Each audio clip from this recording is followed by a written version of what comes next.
Welcome back. A man accused of running from police on a motorcycle has an 18-year-long criminal history. Prosecutors charged Andrew Gilbert Jr., a 33-year-old Moses Lake man, with attempting to elude a pursuing police vehicle and vehicle prowling.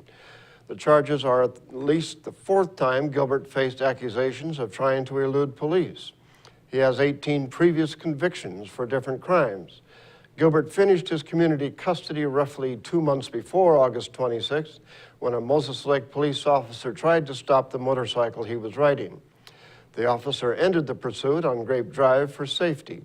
Roughly an hour and a half later, a witness reported seeing two men walking in the area of the 900 block of Lark Avenue trying to break into his pickup truck. Gilbert and the second suspect allegedly fled on the motorcycle, leading police on a second pursuit. The chase continued until the motorcycle became stuck in a ditch near Basin Feed and Supply. When the officer turned into the parking lot, he reported seeing the motorcycle coming at him. When the driver tried to turn, Gilbert reportedly crashed the bike and hit the patrol car. Both Gilbert and the other man allegedly fled on foot. Gilbert was reportedly found hiding under a bush at the Moses Lake Christian Academy.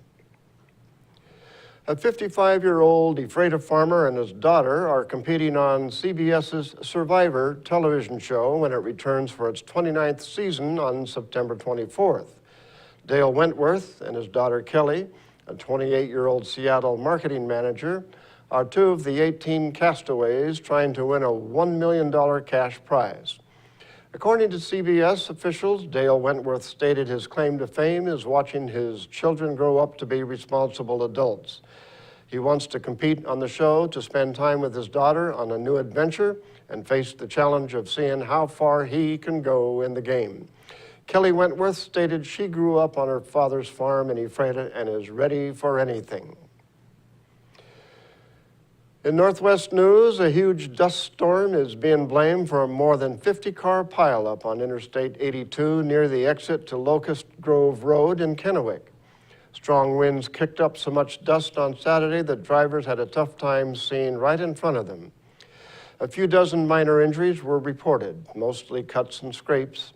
A total of 9 people were loaded into ambulances and taken to a hospital.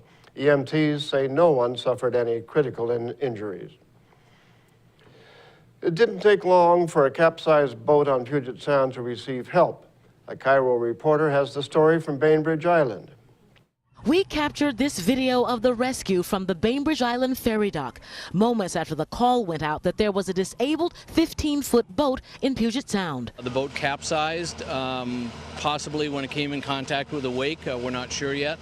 And all 8 people and their dog were tossed into the water. 8-year-old Grace Meek and her father were fishing nearby. I heard, help, help, please help. I thought they were seals because there were so many seals out there. I said, should we go help them? So they headed toward the cries for help. And then all of a sudden we saw a couple heads, and then there was 8 people out there. None of them had life jackets on except for the kid. I gave them my blanket. When we arrived at Eagle Harbor Waterfront Park, all 8 people were in medic units.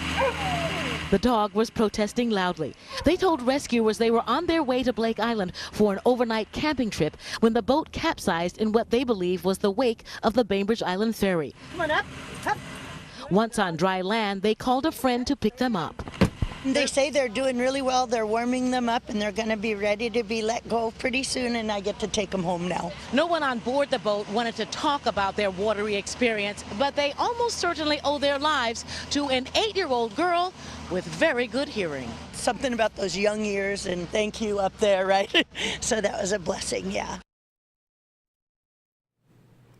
A happy ending for a dog and her owner after they were reunited in Spanaway.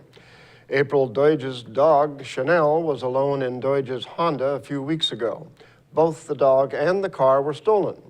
Deutge's family put up signs, posted on Facebook, and was featured on TV news. After all the publicity, a man contacted Deutge, who said a stranger had given him Chanel. The stranger told a story that the dog belonged to his grandmother, who could no longer care for it. And that's going to do it for us here at iFIBER One News. We want to thank you for watching, and we'll see you again tomorrow.